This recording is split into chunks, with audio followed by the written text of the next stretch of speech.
এই বন্ধুরা, নতুন আরেকটা ভিডিও তোমাদের মাঝে নিয়ে আসলাম। আশা করি তোমাদের অনেক ভালো লাগবে।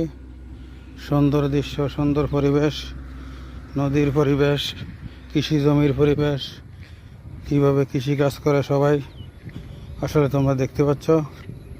তোমাদের জন্য নিয়ে আসলাম সুন্দর পরিবেশ, সুন্দর একটি জায়গা। নতুন নতুন ভিডিও একদিন এক জায়গায় তোমাদেরকে নিয়ে যাই। অবশ্যই কেমন লাগলো কমেন্টে জানিয়ে দিবা, সবাইকে দেখার সুযোগ করে দিবে। সুন্দর কি জায়গা, সুন্দর পরিবেশ তোমাদের মাঝে নিয়ে আসলাম। আশা করি তোমাদের অনেক অনেক ভালো লাগবে। এই দেখো, এখানে সুন্দর একটি শহর, এই যে তোমাদেরকে ঘুরে ঘুরে দেখাচ্ছি। অনেক সুন্দর একটি শহর, অনেক সুন্দর একটি দৃশ্য। আশা করি তোমাদের অনেক ভালো লাগবে। এই যে দেখো, তোমাদেরকে ঘুরে ঘুরে দেখাচ্ছি প্রিয় বন্ধুরা। আশা করি তোমাদের অনেক ভালো লাগবে।